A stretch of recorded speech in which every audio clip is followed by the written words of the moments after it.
पूंछ तो मुझसे ही जुड़ी हुई है। अब तक जो मैं देख नहीं पा रहा था, मेरी पूंछ मुझसे जुड़ी हुई थी।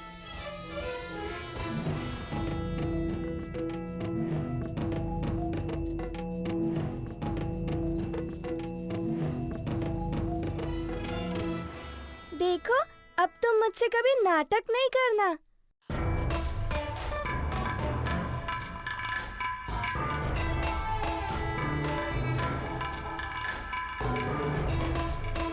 मेरी पूंछ मिल गई, मुझे मेरी पूंछ मिल गई, मुझे मेरी पूंछ मिल गई, मिल गई।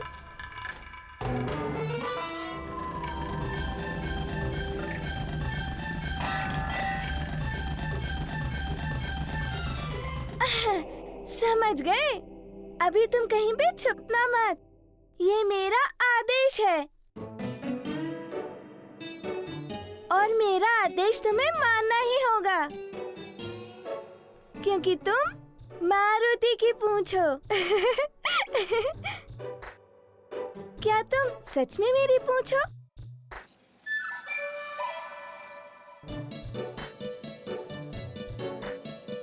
अरे, तुम तो सुन भी रही हो और समझ भी रही हो।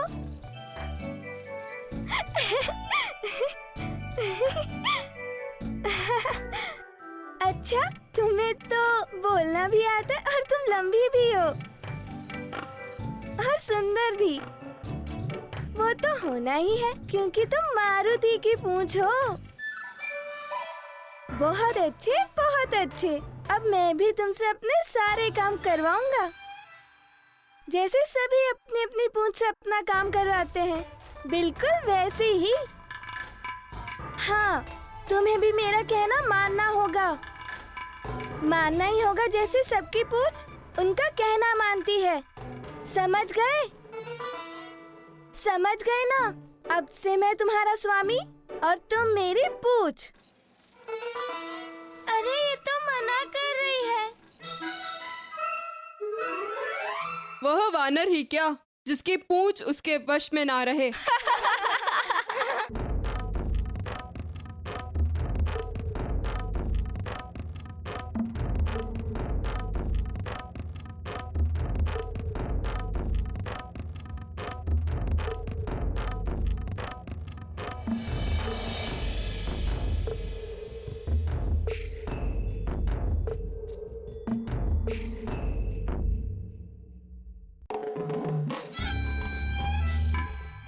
अब इससे कार्य करवाता हूँ।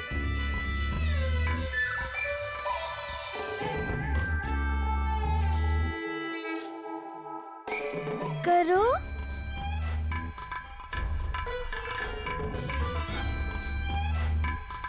अरे शीघ्र ही। अरे, मैं कोई ठिठोली नहीं कर रहा हूँ। चलो अभी आवरण को ठीक करो। चलो, तुम अपने स्वामी का कहना नहीं मानती? क्यों नहीं मानती?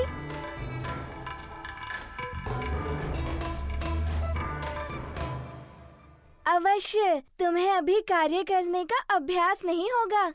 मैं तुम्हें दिखाता हूँ, ठीक है? ये ऐसे और ऐसे, ऐसे और ऐसे, ठीक है? अब तो तुम मेरा कहना मानोगी। चलो अब इस आवरण को ठीक करो।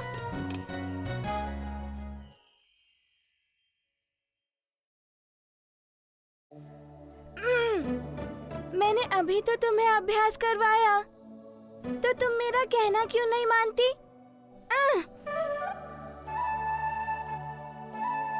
क्या मैं अभी छोटा बालक हूँ इसीलिए? चलो, मैं अभी तुम्हें किसी बड़े की पूंछ से मिलवाता हूँ, तो ही तुम्हें समझ में आएगा, और तब तुम मुझसे हट नहीं करना। चलो।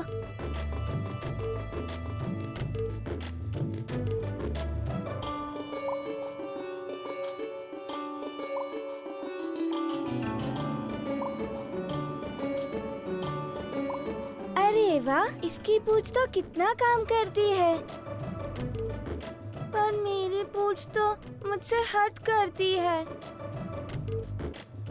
तुम कहाँ गई?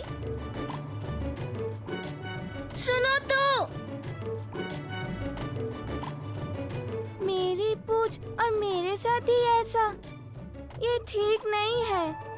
कुछ तो करना पड़ेगा, नहीं तो मैं सबसे पीछे रह जाऊंगा।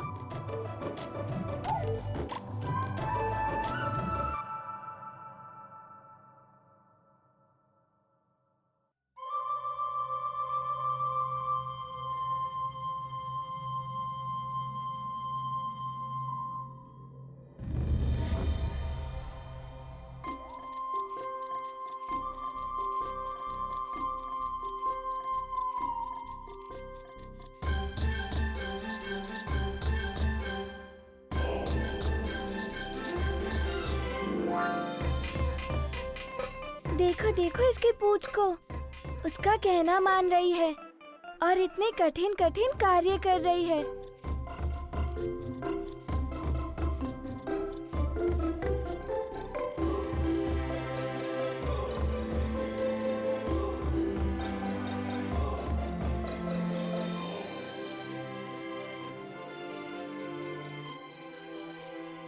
तुमने देखा ना उन्होंने क्या किया? बिल्कुल वैसे ही करना।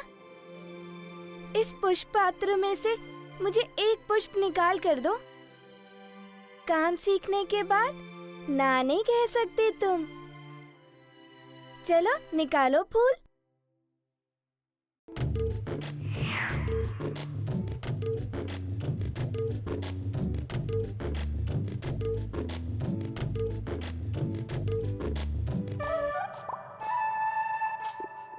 शीघ्र करो। अरे मैंने तो एक पुष्प उठाने को कहा था, पूरा पुष्प पात्र उठाने को नहीं कहा था। छोड़ो, छोड़ो ना। अरे कहीं गिर गया तो टूट जाएगा। छोड़ो उसे। अरे छोड़ो इसे। छोड़ो, छोड़ो।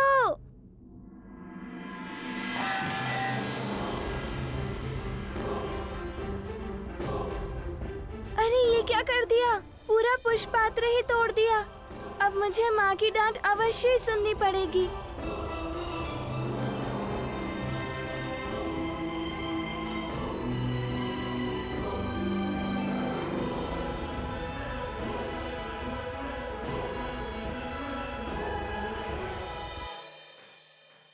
माँ, अब क्या करूं?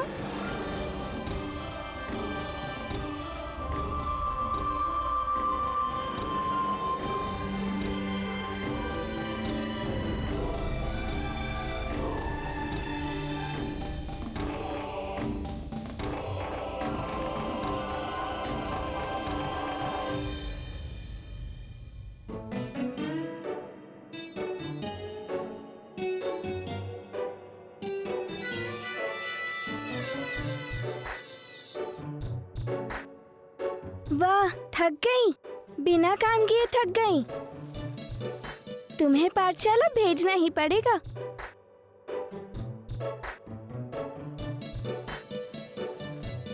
ये कोई हंसी का समय नहीं है। अरे रे, कहाँ जा रहे हो केसरी नंदन? ये दूध कौन पिएगा?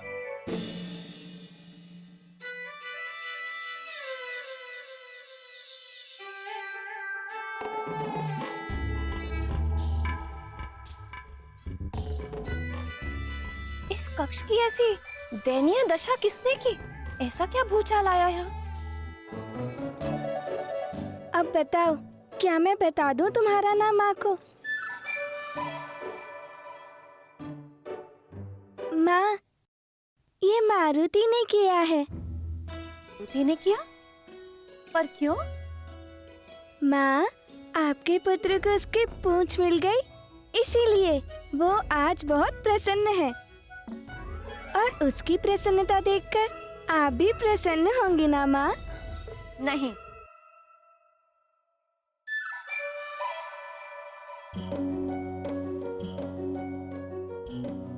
मैं तनिक भी प्रसन्न नहीं।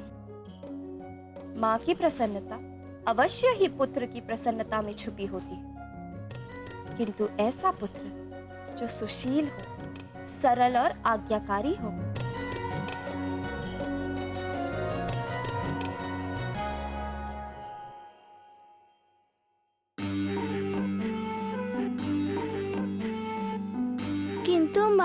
मैं तो आपका पुत्र हूँ ना। देखो देखो, क्या मैं सुशील, सरल और ज्ञानी नहीं हूँ? क्या देखो? यदि तुम सुशील, सरल और ज्ञानी होते तो इस कक्ष की ऐसी दशा निश्चित ही नहीं बनाते।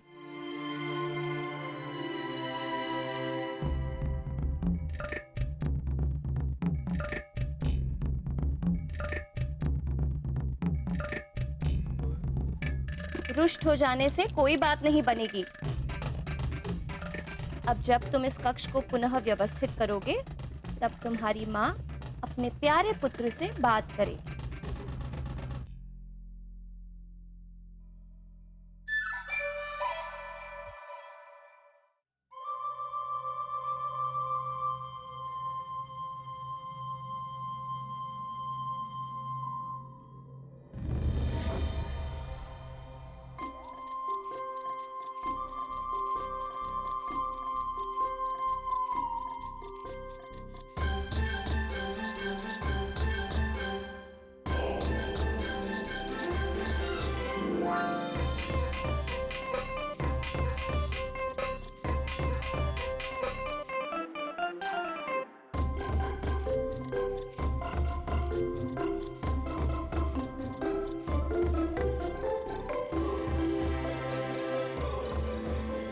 देखा, तुम्हारे कारण मुझे क्या क्या करना पड़ रहा है।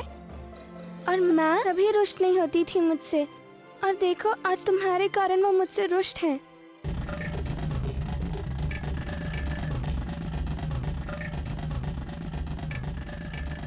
जब तुम मुझे मिले थे कितना प्रसन्न हुआ था, और अब देखो कितना काम करना पड़ रहा है।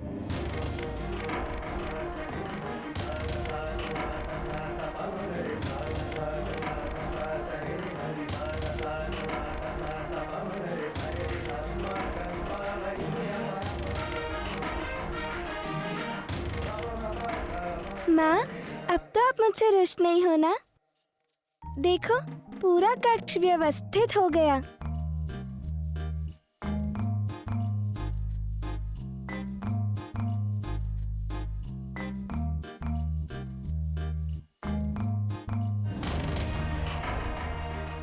नहीं, बिल्कुल नहीं।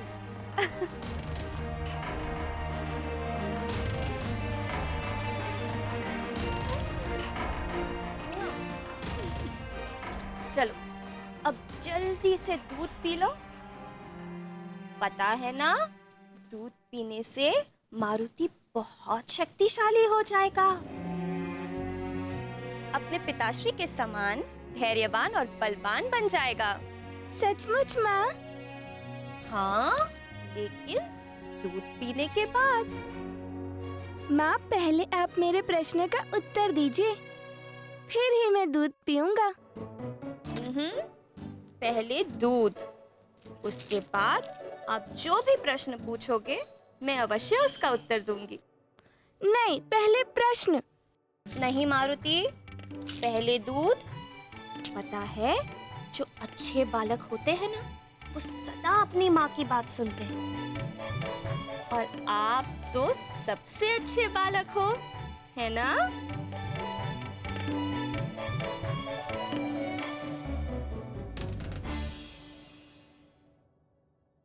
माँ भी कभी कभी बालकों की तरह हट करती हैं।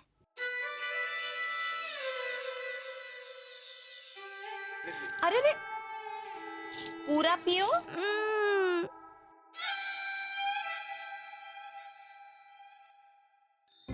दूध बालक के मस्तिष्क और उसके शरीर के विकास के लिए अति आवश्यक है। संतान को सही दिशा और व्यवहारिकता बताने का धर्म माता पिता का ही होता है। जैसे किसी कोमल लता को सहारा देकर उसे दिशा देते हैं और वह आगे बढ़कर फलती फूलती है। समझ रहे हो ना? किसी भी बालक को अपने जीवन की महत्वपूर्ण शिक्षा बाल्यावस्था में ही सीख लेनी चाहिए, तभी वह लंबी अवधि तक स्मरण रहती है और बालक के सारे रास्ते सरल हो जाते हैं और वो अपने जीवन के उच्च शिखर तक अवश्य पहुंचता है। समझ गए ना? चलो अब शीघ्रता से दूध पी लो।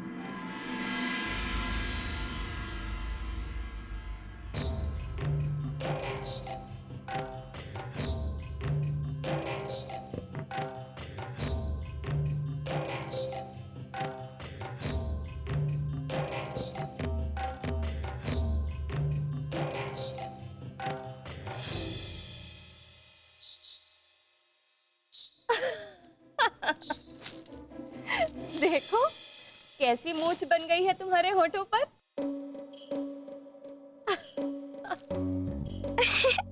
अच्छा माँ, मेरे होठों के ऊपर मूंछ है। किंतु माँ, आप ये बताओ मैं पाठशाला कब जाऊंगा? पाठशाला?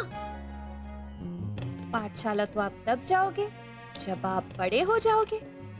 अभी तो आप बहुत छोटे हो। पर माँ, आपने ही तो कहा कि मेरे होठों के ऊपर मूंछ है, तो अब मैं छोटा बालक कहाँ रहा?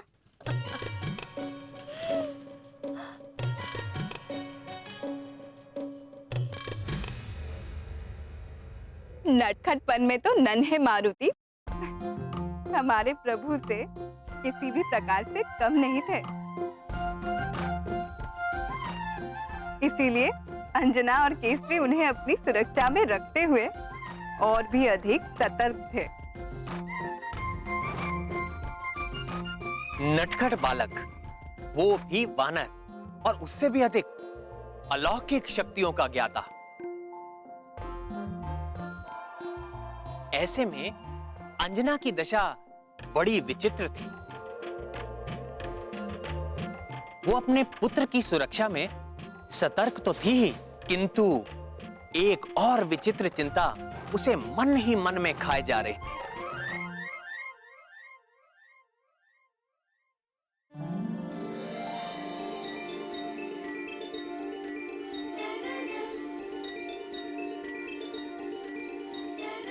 पाठशाला गए बिना ये ना समझ कुछ सीखेगी कैसे? इसे तो पाठशाला भेजना ही पड़ेगा।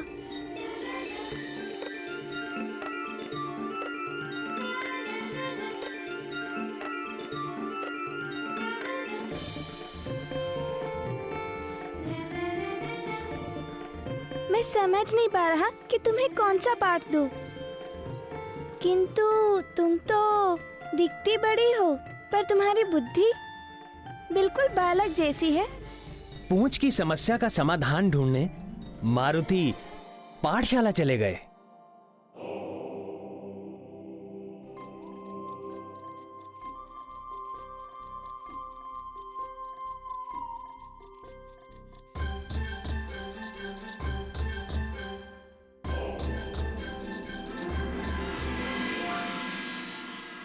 प्रातः निद्रा से जागने के पश्चात और भू पर पैर रखने के पूर्व भू देवी से क्षमा मांगनी। क्षमा मांगने का मंत्र है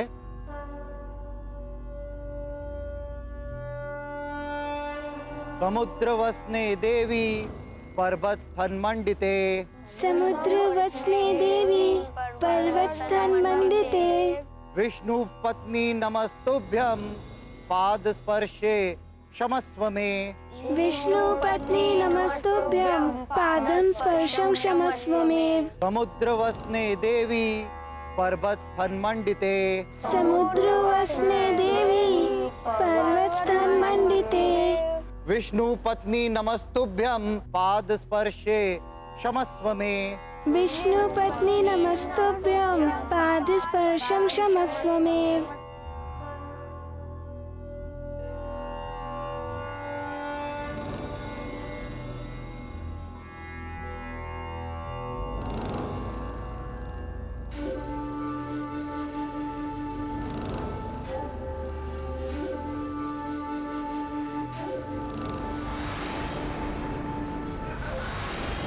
अवश्य ही मेरे बिना रह नहीं पा रहा है। बेचैन है तू। अब मेरे मुंह में आकर ही चैन मिलेगा तुझे। आजा, आजा, शीघ्र आजा।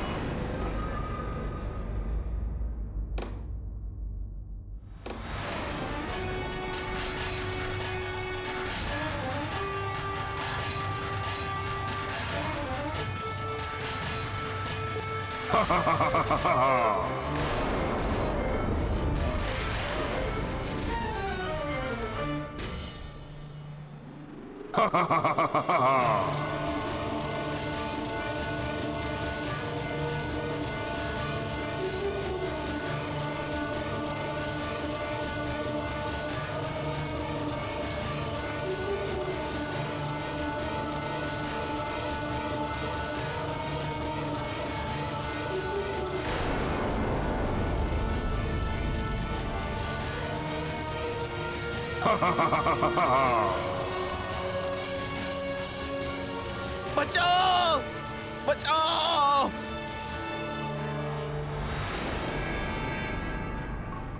बचाओ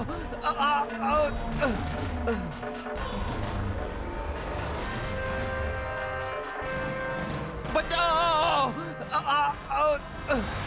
केसरी पुत्र, तेरी भी यही दशा होने वाली है।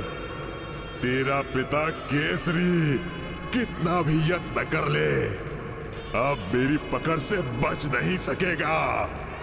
तुझे देखकर, तुझे खाने की, तुझे चबाकर निगलने की मेरी लालसा बढ़ती ही जा रही है।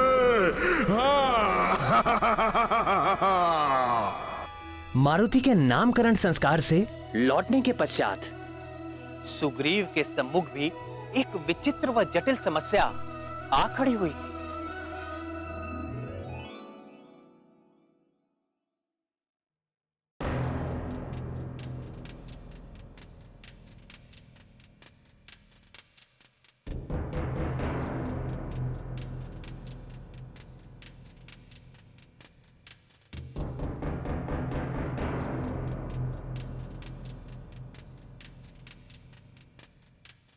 चलो भैया, आज पुनः गदा अभ्यास हो जाए। गदा अभ्यास करना चाहता है मुझ महानतम के साथ? चाहता क्या है तू? क्षण भर में ढेर कर दूंगा तुझे।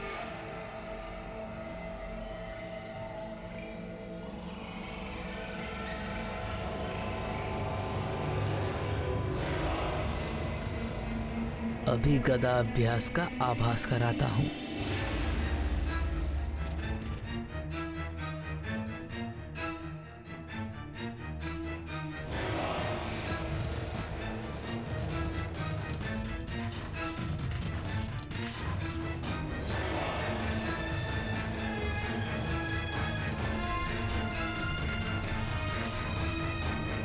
तो बांध इसे अपने नेत्रों पर। तू भी क्या कहेगा? आज तेरी भी इच्छा पूरी कर देता हूं। हाँ हाँ भैया, आपके लिए तो कुछ भी।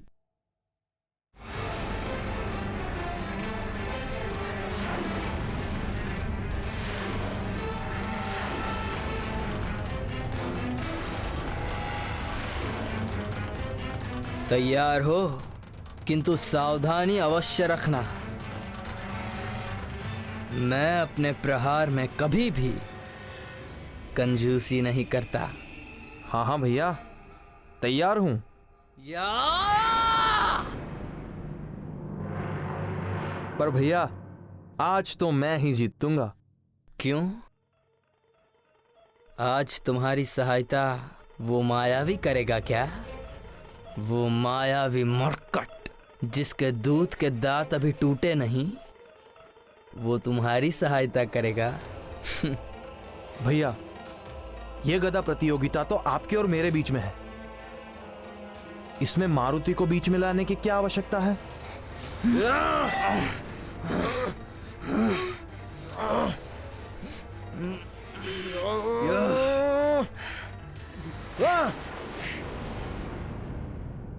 उस मरकट को बीच में तुम ला रहे हो सुग्रीव, मुझे उत्तेजित करने के लिए, ताकि मैं स्पर्धा हार जाऊं। किंतु ऐसा संभव है ही नहीं। कोई है ही नहीं जो मुझ महानतम वाली को हरा सके, और ना ही कोई होगा।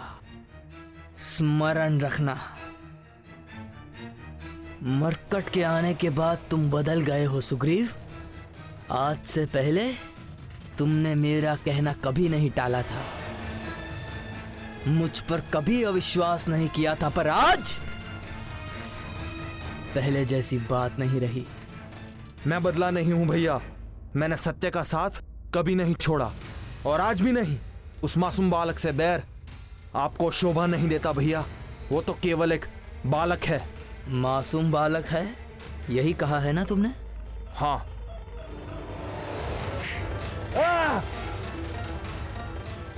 उस मासूम को याद कर आपका मुझ पर गदा प्रहार और क्यों बढ़ जाता है भैया? कि आपके मन में उसके लिए इतना बैर है? क्योंकि तुझे उस मरकट की अधिक याद आती है। आया नहीं वो तुझे बचाने?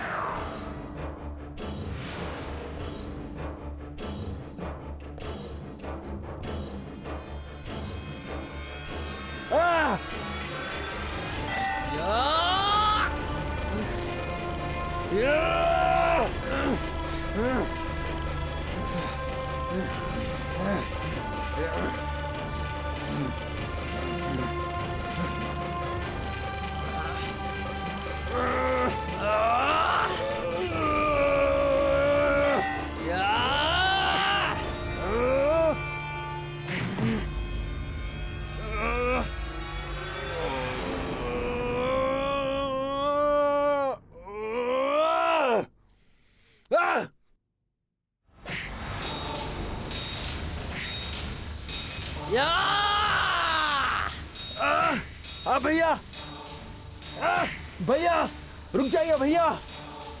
अपनी आंखों से असत्य की पट्टी हटाइए, तभी मारुति का सत्य आपके सामने आ सकेगा। रुको भैया रुको। इसीलिए आप इस प्रतियोगिता को युद्ध समझ बैठे हैं।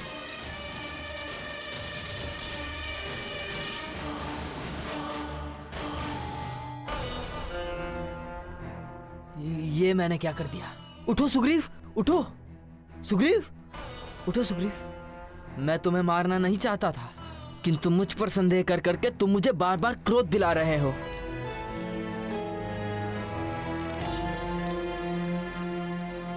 सुग्रीव, मेरे छोटे भाई, मैं ये सब अपने लिए नहीं तुम्हारे लिए कर रहा हूं। अपने परिवार और किष्किंधा के लिए कर रहा हूं, क्योंकि देवर्षि नारद जी की भविष्यवाणी है कि ये मायावी मरकट हम सबके नाश का कारण बनेगा।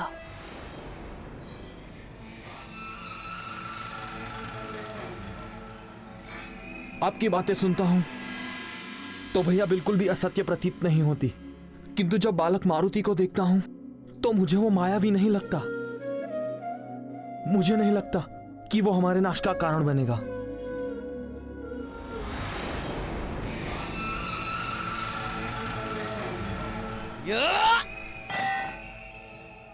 कपटी और झूठे लोगों की संगत कभी किसी के लिए सुखदायी नहीं होती। वाली को मिलकर देवर्षि नारद ने उसे सचेत किया था कि यदि वो अधर्म और अहंकार के मार्ग पर चलेगा तो सर्वशक्तिशाली वानर योद्धा का साथ पाते ही सुग्रीव उसका साथ छोड़ देगा। किंतु वाली बार बार देवर्षि नारद के नाम पर सुग्रीव से झूठ बोलकर उसे मारुति के विरुद्ध भड़काने का प्रयास करता रहा। नारद जी की कही बात अभी से सच प्रतीत होने लगी है। अब ये सुग्रीव पहले वाला सुग्रीव नहीं रहा, किंतु मैं महानतम हार नहीं मानूंगा। जिस मायावी मरकट को तुम घातक मानने को तैयार नहीं हो, निश्चित ही एक दिन वो किष्किंधा के लिए घातक होकर रहेगा।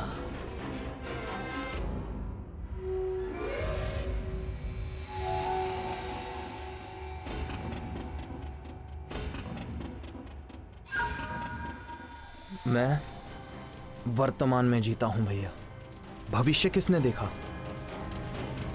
हम वर्तमान में जो बीज बोते हैं, भविष्य में हमें उसी की फसल काटनी पड़ती है। और जिस बालक को आप मायावी मानते हैं, वो मेरी दृष्टि में एक अद्भुत, पराक्रमी और अभोर बालक है। एक क्षण रुकिए भैया, मैं आपके मार्ग में कभी नहीं आऊंगा, किंतु यदि आप मारुति को नुकसान पहुंचाने का तनिक भी प्रयास करेंगे तो मैं सुग्रीव सदा उसकी ढाल बनकर सामने मिलूंगा।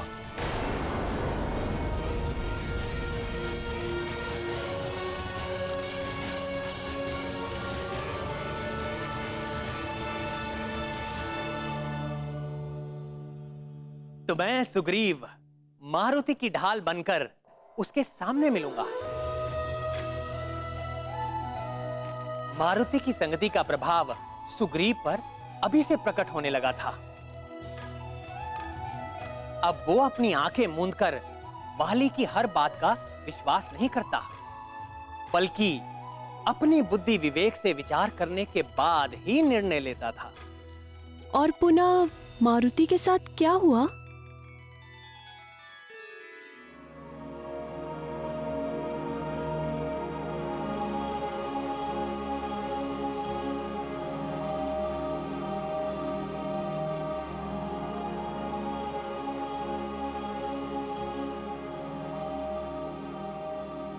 पुत्र, बिना किसी सुरक्षा के कहीं जाना उचित बात नहीं है।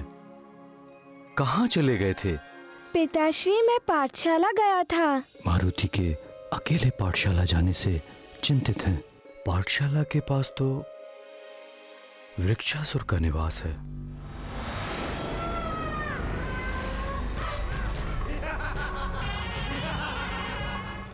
क्या हुआ पिताश्री? कुछ नहीं पुत्र, पाठशाला गए थे। पाठशाला अच्छी लगी आपको? हाँ पिताश्री। ठीक है, आप चिंता ना करें, कल से पाठशाला यही महल के प्रांगण में आ जाएगी।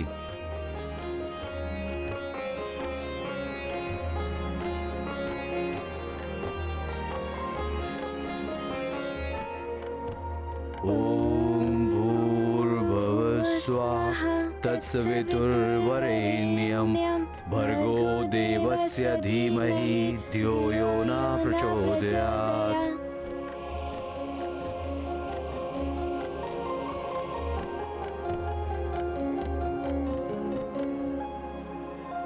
अब सोने का समय हो गया है पुत्र।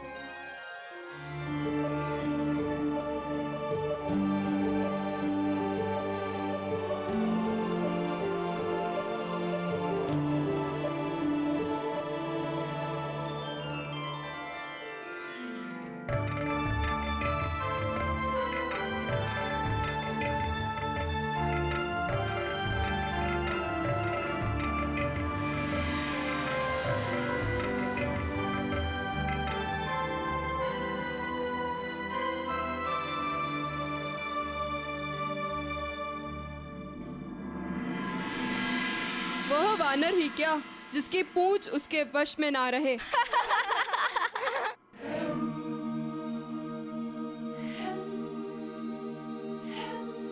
कैसे किसी को बताऊं कि मेरी पूंछ मेरा कहना नहीं मानती। उसे कहता कुछ हूँ और वो करती कुछ है। किसी को भी कैसे बताऊं? सभी मुझ पर हंसेंगे।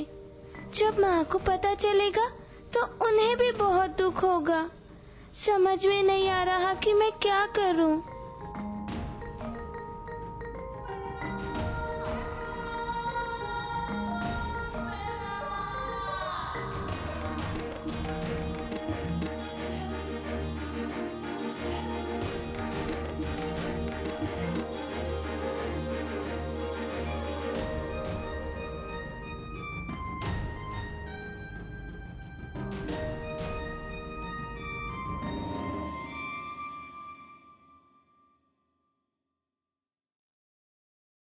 क्या हुआ पुत्र, नींद नहीं आ रही क्या? नींद कैसे आएगी पिताश्री? मुझे लोरी सुननी है। हाँ, लोरी तो तुम्हारी माँ सुनाती है ना। मैं अभी उन्हें बुलाता हूँ। अंजने, यहाँ शयन कक्ष में आ जाओ।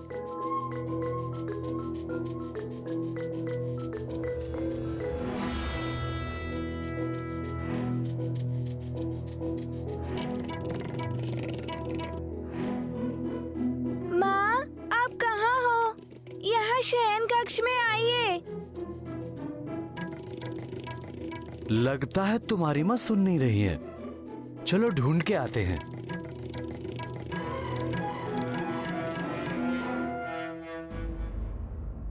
अंजने, माँ आप कहाँ हो माँ? अंजने, माँ, अंजने कहाँ हो प्रिय? माँ, माँ, माँ आप कहाँ हो? माँ, अरे आप दोनों पिता पुत्र यहाँ? क्या हुआ? नींद नहीं आ रही है? अरे यहाँ वहां कहाँ नहीं ढूंढा तुम्हें। तुम्हारी लोरी के बिना नींद ही नहीं आती मारुति को।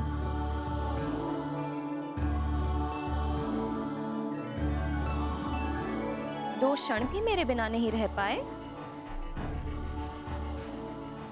अच्छा मान, यदि किसी कारणवश लंबी अवधि के लिए मैं तुम सबसे दूर चली गई, तब क्या करोगे? या यदि मुझे कुछ हो ही जाए, तब क्या करोगे?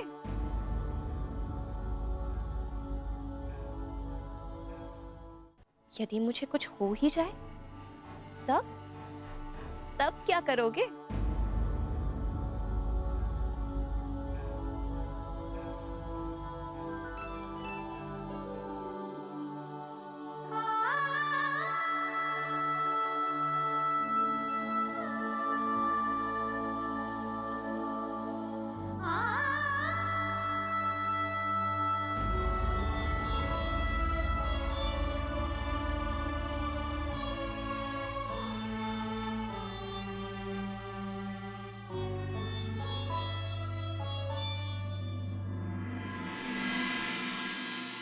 ऐसे हो ही नहीं सकता माँ।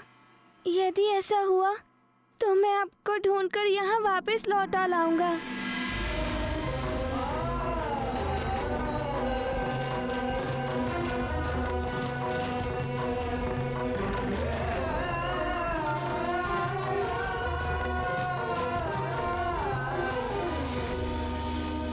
हास्य में भी ऐसी बात ना करना प्रिय।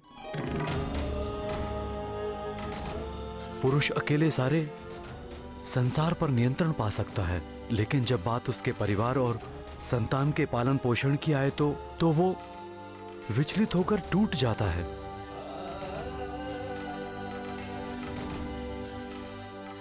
स्वामी, मेरी मंशा आपको कष्ट पहुंचाने की बिल्कुल नहीं थी। मुझे क्षमा करें।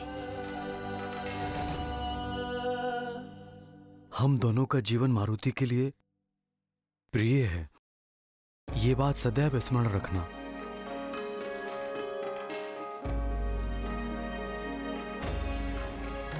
माँ चलो ना, मुझे नींद आ रही है। चलो ना माँ, लोरी सुनाओ ना। चलो ना।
सोजा केसरी नंदन, मेरे आनंद धन, मेरे आमोदवन, ओ करता छन छन, यही कहता कन कन।